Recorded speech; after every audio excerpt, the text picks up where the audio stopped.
안녕하세요. 매일 새로운 정보를 드리는 채널 보상가배상TV입니다. 자, 오늘 주제는요, 우리가 교통사고가 나긴 났는데 이게 일하던 중에 났어요. 업무 중에 났다 이거죠. 그러면은 산재하고 교통사고, 보통은 둘 중에 한 개를 선택해야 된다 라고 이렇게 생각하시는 분들이 많습니다. 아니면은 교통사고로 먼저 처리를 하고 나중에 산재로 보상을 받겠다 라고 이렇게 생각하시는 분들도 많고요. 그래서 오늘은 그 부분에 대해서 산재하고 교통사고가 중복된 경우에 어떻게 처리하는지 그 부분에 대해서 좀 명확하게 설명을 좀 드리도록 하겠습니다. 자, 우리가 산재하고 교통사고 중복된 경우에 일반적으로 사람들이 어떻게 처리를 하죠? 보통은 산재와 교통사고가 경합이 되면은 유리한 게 뭔지 많이 물어보세요. 둘 중에 한 개 선택한다 생각하니까. 맞습니다. 네. 근데 이게 우리가 어떤 걸 택해가지고 계속 보상을 받을 수 있어요. 받을 수 있는데, 우리가 과실이 많다면은 산재, 과실이 적다면은 교통사고, 이렇게 이분화돼 가지고 무조건 택일을 해야 되는 건 아니에요. 케이스 바이 케이스죠. 그래서 예. 예를 들어서 과실이 없다 하더라도 무조건 산재를 해야 되는 경우도 있고, 맞습니다. 네, 뭐 과실이 많아서 그냥 교통사고는 처리 안 하고 무조건 산재로만 처리해야 된다라는 사고도 있고요. 그리고 교통사고하고 산재해봐야 똑같으니까 그냥 교통사고로만 처리해야 된다라는 이런 사건들이 있죠. 그러면 네. 제가 이제 크게 보면은 세 가지로 나눌 수가 있어요. 첫 번째, 교통사고하고 산재 무조건 같이 처리해야 되는 경우. 그리고 두 번째, 무조건 산재만 처리해야 되는 경우. 그리고 세 번째, 교통사고만 처리해도 되는 경우. 이 세 가지로 나눠서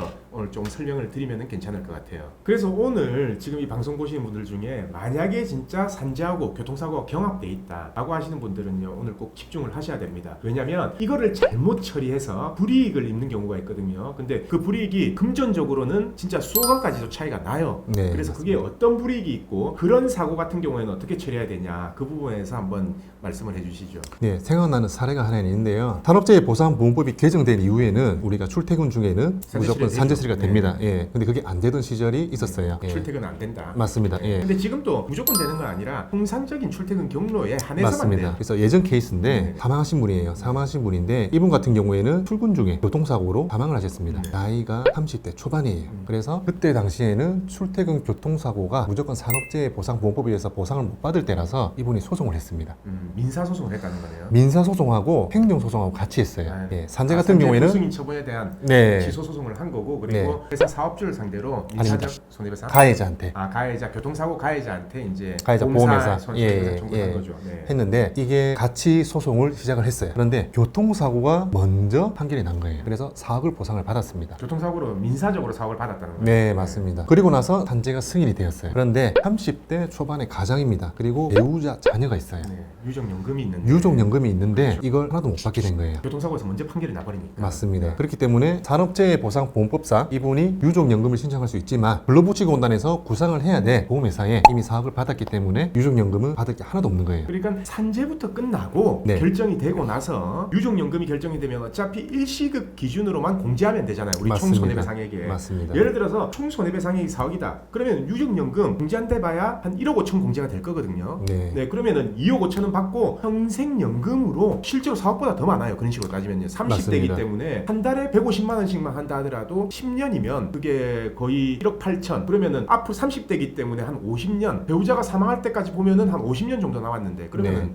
금액적으로는 한 10억 가까이 되는 금액이거든요. 그죠. 자, 예. 그거를 포기한 게 아니죠. 못 받게 된 거죠. 네. 민사 판결이 먼저 나는 바람에. 네, 맞습니다. 그래서 이런 경우 같은 경우에는 우리한테 상담도 많이 들어와요. 근데 실제로 이 업무에 대해서 잘 모르는 사무실이라든지 잘 모르고 본인이 혼자 처리했다라고 하면은 뭐가 먼저 처리돼야 되고 후발적으로 이게 처리가 돼야지만 나중에 이제 정확하게 중복 보상 받을 수 있는 거를 네. 아셔야 되는데 모르는 분들이 많다라는 겁니다. 자, 이 경우에는 그러면은 어떻게 되는 게 가장 최선인 방법인가요? 자, 이런 경우에는 먼저 산재를 처리하고 난 다음에 초과되는 손해에 대해서 보험회사로 청구를 하는 게 맞죠. 네, 민사로 청구를 해야 네, 되는데. 그렇다면은 만약에 그 소송을 진행한 사무실이 만약에 저희였다. 네네. 그러면은 일단 산재부터 교통사고 먼저 판결이 처리한 안 다음에. 나게끔. 네, 맞습니다. 예. 계속 이제 연기시키고 해서, 왜냐하면 산재에서 유족연금이 결정되면 그 금액을 공제해야 되기 때문에 산재 소송 끝날 때까지 재판부에 추정시켜 놓으면 되는 거거든요. 네, 근데 맞습니다. 그 절차 없이 판결을 받아버렸다는 거죠. 네, 맞습니다. 그건 좀 안타깝네요. 네, 맞습니다. 그래서 뭐 그걸 저희가 다시 되돌려 보려고 했지만 네네. 네, 어떤 안 되죠. 법령을 네. 갖고 오더라도 안 되더라고요. 적용이 될 수 있는 법령이 예, 없으니까. 또 다른 케이스가 어떤 케이스가 있을까요? 흔히 우리가 이제 산업재해로 추락을 해서 하반신 마비가 되거나 업무 현장에서 업무 중에 네. 다친 거네요. 아니면은 이제 머리를 다쳐가지고 누군가의 간병을 평생토록 받아야 될 사람들. 네, 개원이 네. 필요한 경우. 네, 맞습니다. 그런 경우에는 산재로 처리를 받는데 이 산재가 끝나고 난 다음에 우리가 회사에다가 민사적으로 청구, 네, 사용자 배상 네, 책임을 네, 맞습니다. 청구를 할 수 있는데 자, 여기서 실무적으로 정말 많은 전문가들도 모르는 부분이 있습니다. 그게 뭐냐면은 우리가 산업재해보상보험법에 의해서 간병비, 자, 지금 간병급여라고 하죠. 그렇죠. 예, 네. 산재를 종결한 이후에 상시 또는 수시적으로 간병급여를 받을 수 있는데 이 간병급여가 나중에 우리가 산재가 끝나고 난 다음에 회사에 청구할 수 있는 손해배상금에서 공제가 안 됩니다. 안 되죠. 예측이 안 되기 때문에. 맞습니다. 네. 근데 이걸 공제하는 실무자들이 굉장히 많습니다. 그러니까 그거를 모르면은 어차피 법원에서 알아서 판단해 주는 거 아니에요. 맞습니다. 네, 법원에서도 당사자, 원고하고 피고가 주장한 내용에 대해서 그 타당성 여부를 따지는 거지 법령이 이렇게 돼 있기 때문에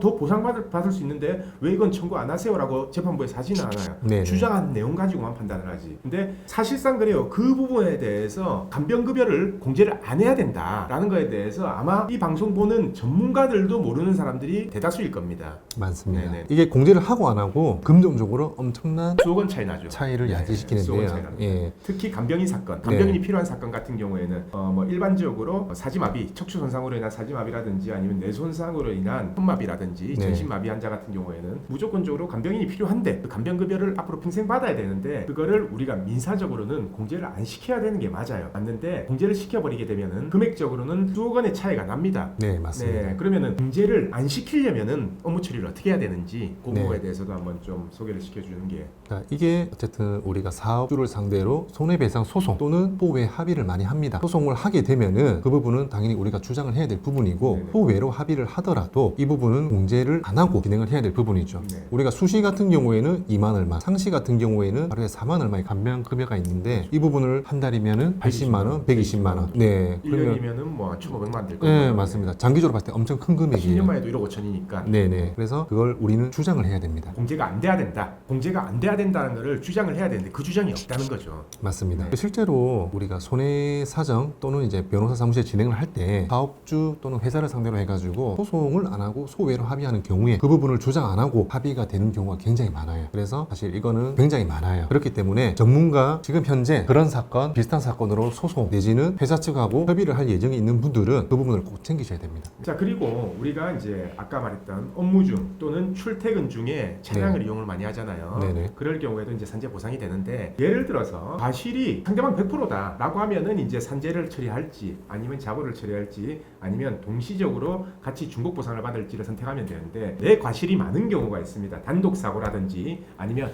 내가 가해자인 사건 이런 경우에도 꼭 산재하고 나눠서 구분해서 꼭 받아야 되는 그런 경우가 있죠. 네, 맞습니다. 네네. 흔히 우리가 가해자 내지는 단독 사고일 경우에 자동차 보험을 구성하는 담보 중에 한 개가 자기 신체 사고 또는 자동차 상해. 특약. 네, 맞습니다. 이런 경우에는 자동차 상해, 자기 신체 사고 전부 다 상해 보험이죠. 네네. 그렇다 보니까 산업재해보상보험법에 의해서 지급되는 금액 네. 이외에 별도로 받을 수 있어요. 이거는 중복 보상이 가능합니다. 그렇죠. 교통사고라도 네. 중복 보상이 가능하다는 거죠. 맞습니다. 왜냐 예. 보상의 개념이기 때문에. 그렇죠. 우리가 손해배상의 개념이 아니라 네, 보상의 개념은 중복 보상이 가능하니까요. 네, 맞습니다. 그리고 약관에서도 공제할 수 있다는 근거도 없고 그리고 자동차 보험에서도 공제할 근거가 없다. 그렇기 때문에 중복적으로 받아야 된다. 네. 그러면은 구체적으로 사례를 들어서 한번 설명을 해봐 주세요. 자, 이런 경우가 있겠죠. 교통사고로 이제 단독 교통사고로 우리가 다치고 이게 업무상 재해로 인정이 되어가지고 산재로 처리를 받습니다. 요양급여로 병원비가 3천만 원 나왔어요. 네. 그리고 상해급수는 1급이에요. 그리고 장애는 12급 내지는 10급을 받았습니다. 자, 이런 경우에 내가 가입한 보험이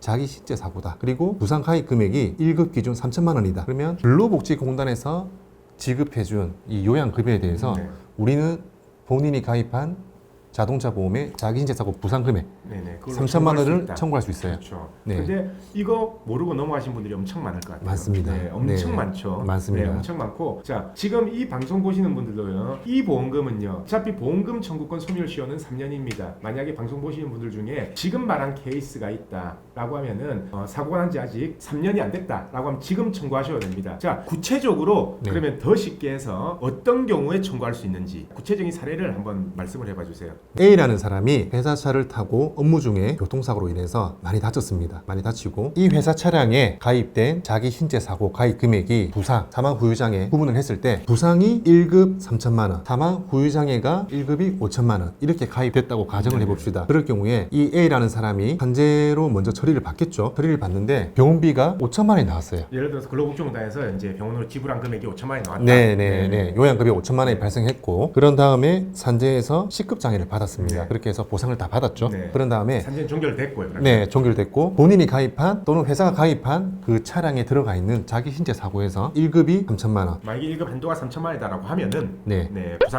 부상급수의 한도 말씀하시는 거죠. 네, 맞습니다. 네. 부상 1급이 3천만 원이라고 한다면은 자, 이 상위 급수를 우리가 가정적으로 1급이라고 가정을 해봅시다. 네. 그러면 이분은 근로복지공단에서 5천만 원의 요양급여를 해줬지만 근데 이미 받았잖아요, 치료비는. 받았죠. 네. 예, 근데 본인한테 준 건 아니고 병원으로 네. 지불을 했겠죠. 그렇죠. 병원으로 지불했죠. 네. 네. 근데 이분은 그 자동차 보험회사에 네. 3천만 원을 또 청구할 수 있습니다. 음. 중복 보상이 되는 아, 거죠. 치료비조차도 네.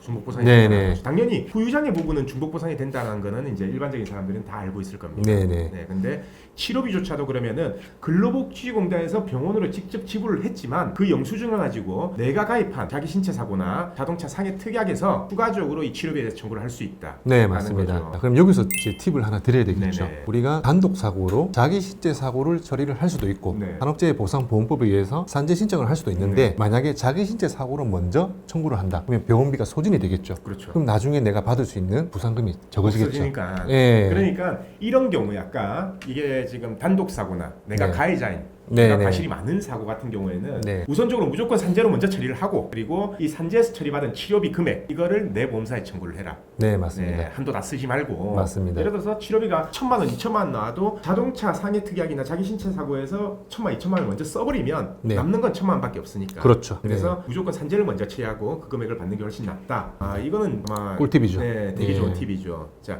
이거를 받을 수 있는 근거. 그러면 이걸 모든 보험사들이 청구하면 그냥 아무 말 없이 지급을 하는가요? 네, 뭐 실무적으로 네. 우리가 산재에서 요양급여로 처리된 부분들, 요양급여 상세 내역서 이런 부분들을 청구를 하면 줍니다. 아, 그래요. 네. 그래서 이걸 청구를 해서 우리가 받으려면은 근로복지공단에 전화를 하셔가지고 정보공개 신청을 합니다. 네. 요양급여로 처리된 상세 내역서가 있어요. 네, 요양급여 상세 예, 내역서. 그러면 거기에 우리가 병원비에 대해서 세부적으로 나와 있어요. 음. 그걸 가지고 우리가 가입한 자동차 보험회사에 청구를 하시면은 청구를 하면 된다. 지급을 해줍니다. 네네. 그리고 전제로 상위 급수가 또 결정이 돼야겠죠. 그렇죠. 예, 그러면 상위 급수는 우리가 진단서 또는 의무기록지, 경과기록지 등등을 가지고 수술 기록이라든지. 예, 상위 급수를 1급부터 14급 사이에서 결정을 할 수 그 있어요. 상해 급수가 결정이 돼야지 한도 금액이 나오니까. 맞습니다. 왜냐면은 네. 우리가 자기 신체 사고나 자동차 상해 특약은 뭐 어차피 총 부상 한도로 나오지만 자기 신체 사고 같은 경우에는 1급에 얼마, 2급에 얼마, 3급에 얼마 각 부상 급수별로 한도가 정해져 있잖아요. 네. 그래서 아까 그 어차피 5천만 원 나온다고 해서 5천만 원을 다 지급하거나 1급이 3천만 원까지니까 3천만 원을 지급한다라는 게 아니라 내 부상에 맞는 급수에 따라서 그 한도만큼 지급을 하겠다. 그래서 이제 그런 서류들, 부상 급수에 필요한 서류들도 추가적으로 보험사에 접수가 돼야 된다라는 네. 말씀인 거죠. 네. 그리고 별도로 우리가 산재 처리를 하고 그 다음에 자동차 보험회사에 손해배상 청구를 할 때, 자 이거는 손해배상이면 대인이겠죠. 네.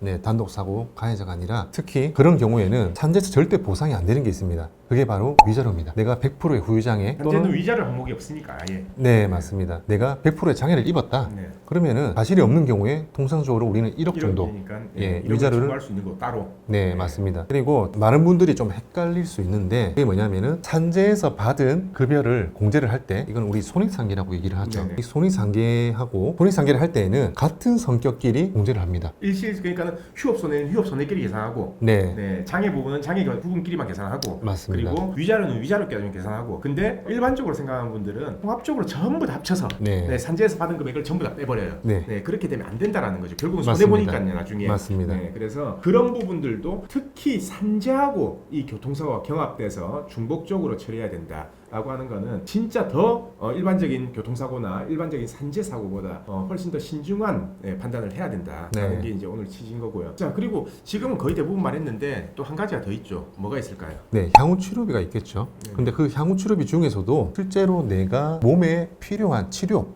이런 부분들을 해줍니다. 근로복지공단에서 재요양 신청을 해서 할 수가 있는데 성령비 같은 경우에는 근로복지공단에서는 보상을 안 해줍니다. 산재에서 보상이 안 된다는 네, 거죠. 성형비는. 맞습니다. 자, 그런 부분도 이제 전부 다 민사적이나 우리가 자동차 보험회사에 청구를 해야 된다라는 겁니다. 네. 자, 그래서 오늘은 이 산재하고 교통사고 경합됐을 때 이걸 모르면은 무조건 손해 보는 거다. 그리고 처리를 안 하면은, 그리고 이 처리 방법이 잘못됐을 경우 실제로 수억 원까지 손해를 볼 수 있다. 이 내용에 대해서 이제 설명을 드렸고요. 물론 오늘 지금 설명한 내용은 되게 조금 어려운 내용입니다. 그래서 만약에 이 방송을 보시는 분들 중에 이게 내한테 해당할까? 그래서 그게 궁금하다라고 하시면은 저희 사무실로 전화를 주시거나 아니면은 저희 보상가배상 TV 네이버 카페가 있죠. 카페로 문의를 주시면은 상세하게 답변을 드리도록 하겠습니다.